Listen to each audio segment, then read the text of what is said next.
नमस्कार, आप देख रहे हैं ABPL न्यूज़ और मैं हूं आपके साथ मोहम्मद अवैस। हल्द्वानी में बीती 8 फरवरी को जो हुआ वो किसी बुरे सपने से कम नहीं था। उस दिन नजूल भूमि पर बनी 2 इमारतों को गिराने गई पुलिस और प्रशासन की टीम पर पथराव हुआ, जिसके बाद हिंसा भड़क गई और उस हिंसा में आगजनी की गई और कई लोगों की जान चली गई। लेकिन इन सब के बीच में सबसे बड़ा सवाल ये उठता है कि आखिर ये नजूल भूमि होती क्या है, जिसके लिए हल्द्वानी के एक हिस्से को जला दिया गया और इतनी बड़ी हिंसा हुई कि जिसकी आंच पूरे देश तक फैल गई।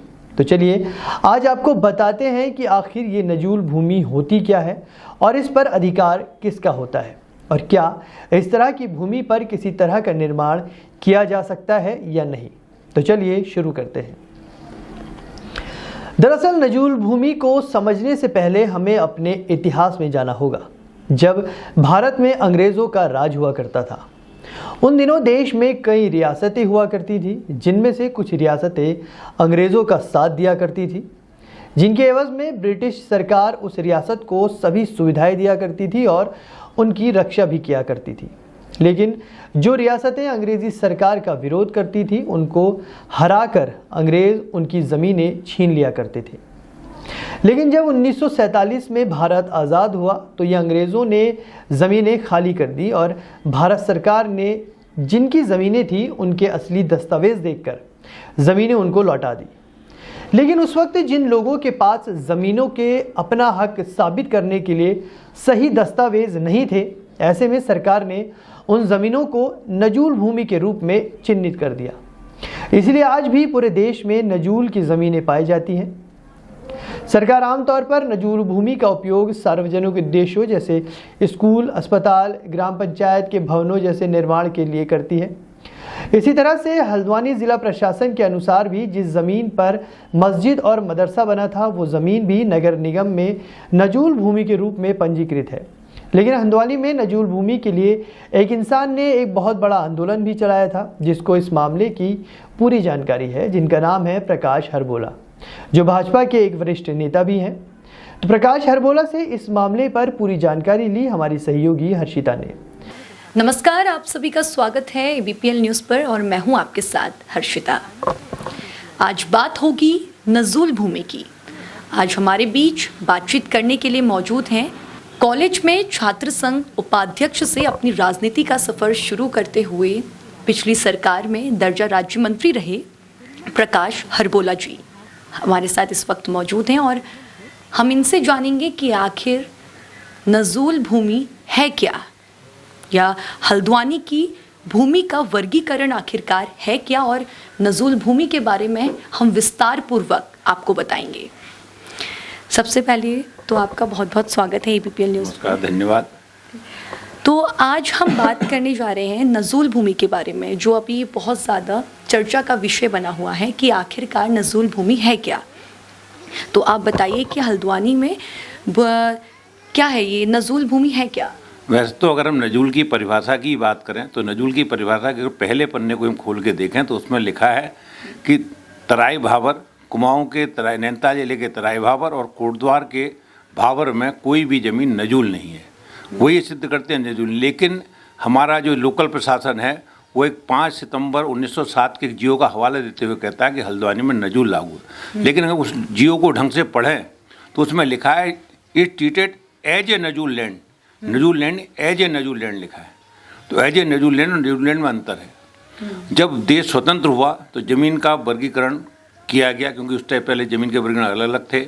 शासन ने नीति बनाई तो जमींदारी ZA लागू हुआ, जमींदारी उन्मूलन एक्ट लागू हुआ, विनाशी नियम। तो लेकिन क्या था कि ग्रामीण क्षेत्र में लागू हुआ, शहरी क्षेत्र के लिए लागू नहीं हुआ। लेकिन कुछ फ़ायदा भी होता, अगर अपने वहाँ का नेता कोई बड़ा होता तो अपने वहाँ के उसमें गोविंद बल्लभ पंत जी मुख्यमंत्री थे। तो गोविंद बल्लभ जी ने एक स्पेशल जियो, रेवेन्यू का एक जियो लागू करा, जिसमें स्पष्ट लिखा गया कि कुमाऊं के नैनीताल जिले के टाउन एरिया में भी जियो लागू होगा। उसके द्वारा हल्द्वानी में भूमिधरी लागू हो गई।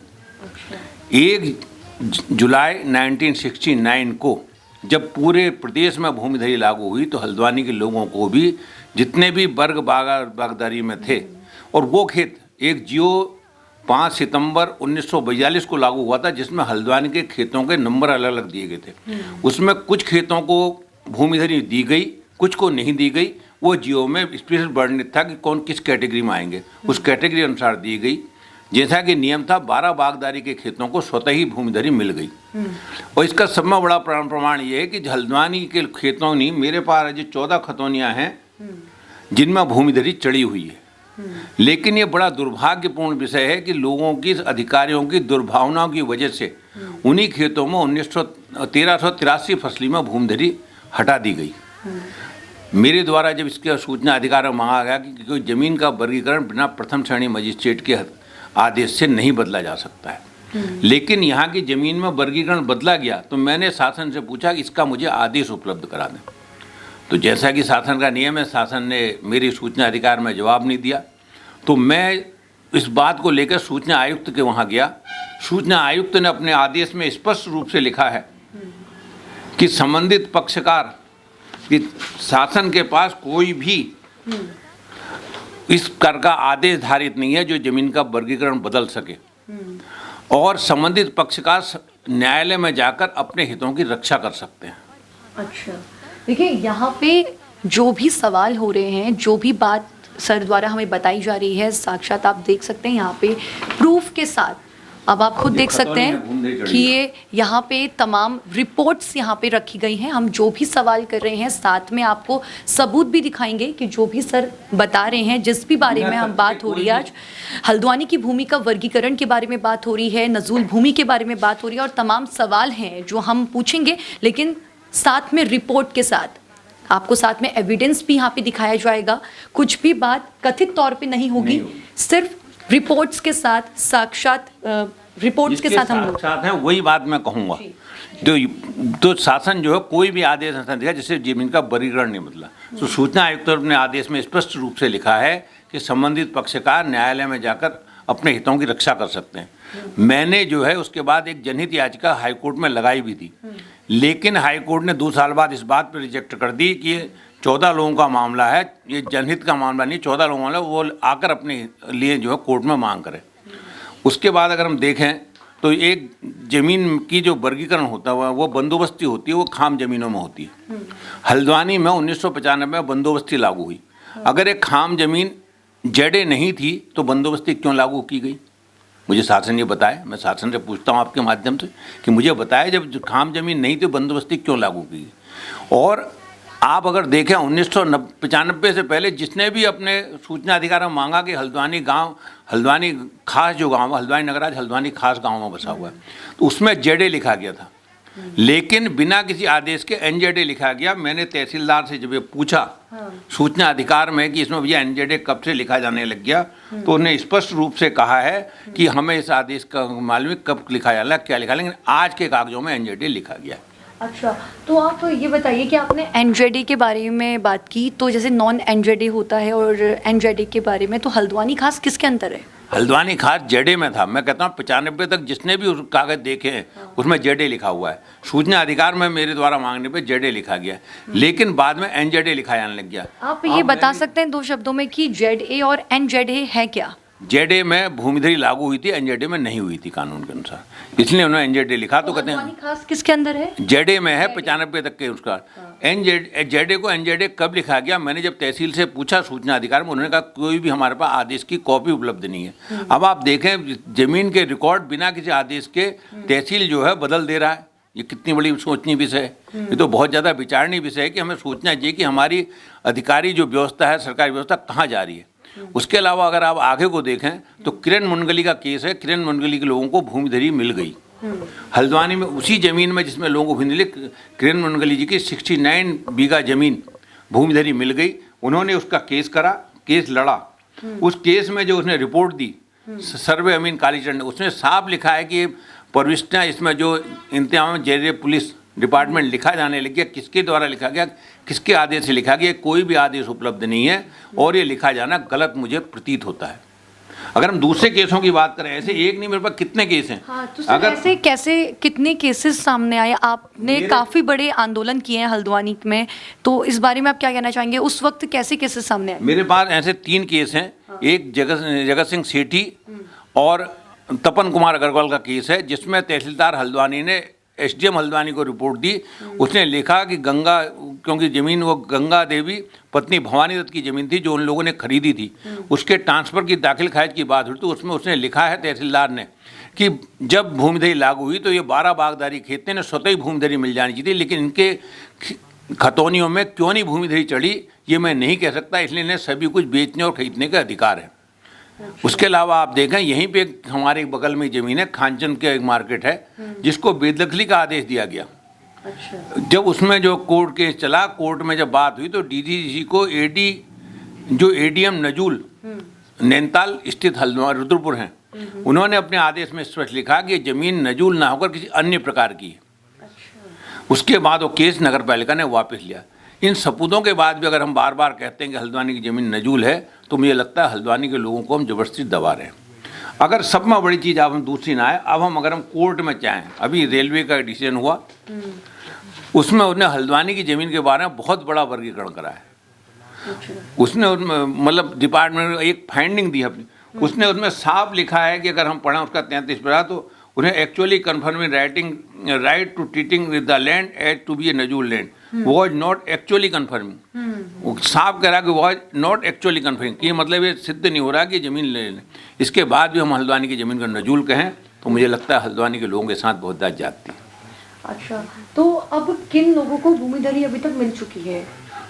ऐसे कौन कौन से मतलब गांव में है जो भूमिधरी? देखिए हल्द्वानी जिस टाइम मैंने कहा 69 जब लागू हुई तो हल्द्वानी तहसील में 108 गांव थे, उनमें पहला गांव हल्द्वानी खास है उस लिस्ट में। उन 107 गांवों में भूमिधरी लागू हो चुकी है। एक गांव हल्द्वानी खास के लिए लोग जो है ये गलत वो कर रहे हैं। 103 टेनेंसी, हाँ 103 टेनेंसी गाँव थी, उनको भूमिधरी नहीं मिलनी थी। 108 जो है भूमिधरी जो खाम गाँव थे उसमें लिस्ट में पहला गांव हल्द्वानी खास है जो आज हल्द्वानी नगर है। उन 108 गांवों को भूमिधरी मिली, बाकी सब में चढ़ गई, लेकिन यहाँ दुर्भावना चढ़ने के बाद अधिकारियों द्वारा बिना आदेश के वो की गई। ये बहुत ज़्यादा दुर्भावनापूर्ण और सोचनीय विषय है। और बिना किसी आदेश के साथ बिना किसी आदेश के वर्गीकरण चेंज हुआ, ये तो और भी बड़ी बात है। फर्स्ट क्लास मजिस्ट्रेट के बिना ऑर्डर आदेश चेंज नहीं हो सकता। पहले हल्द्वानी की भूमि को भूमिधरी करार दे दिया गया था, लेकिन फिर अचानक से इसको नजूल भूमि कह दिया गया। उसका कोई आदेश नहीं है, जो बदला गया हम कहते हैं बदल गया, गलत से चढ़ गया। हम कहते हैं जैसे अधिकारी बहुत से कहते हैं कि गलत चढ़ा, लेकिन आप दुरुस्तीकरण का उसका आदेश तो देंगे।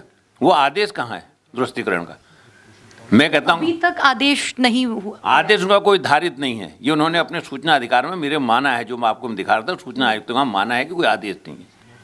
इसलिए जो बीच की 6 साल की खतौनी लोगों की जिन्होंने खोज करी तो मैं भी 14 खतौनी निकाल गया भूमिधरी चढ़ी हुई। तो सर फिर भी आप क्या कहना चाहेंगे? अभी काफ़ी लोग परेशान हैं। मैं तो और हल्द्वानी अपनी विषय माननीय मुख्यमंत्री जी के दरबार में रखने चाहिए। अगर शांतिपूर्वक आंदोलन भी करना चाहिए। और जो कोर्ट हो चुके हैं सर, देखिए ये हल्द्वानी के लोग, मैं अगर स्पष्ट एक लाइन में कहूँ तो मुर्दों का पानी पी करके मुर्दे हो गए, अपने हितों की रक्षा नहीं कर सकते। मेरे द्वारा इतना बड़ा आंदोलन कराया गया, लेकिन उसके बाद लोग कोई साथ खड़े होने को तैयार नहीं है। लोग मुझसे केवल वहाँ पूछते हैं कि क्या हुआ, या तो शमशान घाट में मिलते हैं या किसी शादी में मिलते हैं तो पूछते हैं क्या हो रहा है। किसी को संघर्ष करने और साथ चलने की आदत नहीं है। आपके अनुसार हल्द्वानी, आपने बताया कि सिर्फ हल्द्वानी एक ऐसी जगह है जहाँ पे नजूल भूमि रखी गई है, कहा गया है। हल्द्वानी गाँव में नजूल है, वैसे और गाँवों में भी होगी, मैं नहीं कहता नहीं है, लेकिन हल्द्वानी की भूमिधरी जमीन को नजूल में रखा गया, ये मैं कह रहा हूँ। लेकिन फिर भी लोग आपके साथ नहीं खड़े, और उस वक्त जब आपने इतना बड़ा आंदोलन चलाया था तब भी लोगों ने आपका साथ नहीं दिया। साथ दे रहे हैं, लेकिन देते कम। मैं कहता हूँ 2 ही जगह पूछते हैं, शमशान घाट में, शादियों में पूछते हैं। वहाँ के लोगों को इतनी फुर्सत नहीं कि मेरे से आगे मेरे प्रतिष्ठान में मुझसे पूछ सकें क्या हो रहा है। तो सर अब भविष्य में क्या होगा? क्योंकि भविष्य में तो ये है कि मैंने नैनीताल जब रेलवे ने फैसला दिया उसके बाद मैंने एक लेटर जो है माननीय डीएम महोदया को दी है। ये लेटर मैंने माननीय जिलाधिकारी महोदय हल्द्वानी को दी है 23/11 को कि यहाँ के वर्गीकरण दुरुस्त करा जाए। इस पर तो कोई मुझे जवाब मिला नहीं है, अभी तक कोई जवाब नहीं मिला। 23/11 को मैंने ऑर्डर रिसीव करा है, 3/11/23 को। हाँ सर, ये तो हाल फिलहाल का ही है। हाँ, इसीलिए दिया कि मैंने कहा ये नई जिलाधिकारी आए हैं, इनको जानकारी नहीं हो तो मैं इनको जानकारी दूँ। इसमें रेलवे का फैसला भी लगाया मैंने, वो जो रेलवे ने जो फाइंडिंग दी है जिसमें कहती है नजूल नहीं, वो पूरी लगा के भेज रखी। अभी इसमें मुझे कोई जवाब नहीं दिया। अब क्या जवाब देंगे ये जिलाधिकारी महोदय जाएँ, लेकिन मैं अपनी ओर से जो है, लोग आंदोलन कर रहे हैं, मैं अपनी ओर से कलम लिखा पड़ी, मैं कोई कसर छोड़ना लूँ। मेरा एक बार मैंने सोचा है कि हल्द्वानी के लोगों को हक दिला, उसके लिए लगातार प्रयत्नशील रहूँगा। आपने देखा कि जो दर्जा राज्य मंत्री थे पूर्व की सरकार में, और उनके द्वारा ये कहा गया कि हल्द्वानी में जो नजूल भूमि है उसको नजूल भूमि करार ना दिया जाए, गलत दिया जा रहा है, और अपने आप बिना आदेश के इस भूमि को नजूल भूमि दोबारा करार दे दिया गया। अब भविष्य में क्या होगा, सर तो बोल रहे हैं कि वो प्रयत्नशील हैं और लोगों का साथ ज़रूरी है के लिए। में कानून बनाने का अधिकार विधायिका को होता है, लेकिन सड़क से उसी आवाज़ को नजरअंदाज विधायिका नहीं कर सकती। सड़क में आवाज़ उठाने वाले तो हम बने, तभी तो हमारा मान हल होगा। देखिए, हमारे सामने वही बैठे हैं जिन्होंने नजूल भूमि को लेकर बहुत बड़ा आंदोलन किया था, और आज उन्हीं के द्वारा, ये आप रिपोर्ट में देख सकते हैं, ये खुद एक अभी रिपोर्ट इन्होंने रिसीव की है 2-3 महीने पहले ही। ये रिपोर्ट 3/11 को डीएम ने आपको रिपोर्ट मिली है, डीएम को कि एक्शन ले करके एक्शन, लेकिन अभी तक कोई भी रिप्लाई नहीं मिला है, कोई प्रतिक्रियाएं सामने नहीं आई हैं। तो अब ऐसे ही रिपोर्ट्स को जानने के लिए बने रहिए एबीपीएल न्यूज़ के साथ। मैं Harshita, ABPL news Haldwani, camera person Lavansh के साथ। तो देखा आपने कि प्रकाश हरबोला जी ने हल्द्वानी की नजूल भूमि के बारे में बहुत ही महत्वपूर्ण जानकारी दी। तो इसी तरह से हल्द्वानी से जुड़ी हुई और भी महत्वपूर्ण जानकारी हम आपके लिए ऐसे ही लाते रहेंगे। तब तक आप बने रहिए एबीपीएल न्यूज़ के साथ और हमारे यूट्यूब चैनल को सब्सक्राइब करना ना भूलें। नमस्कार।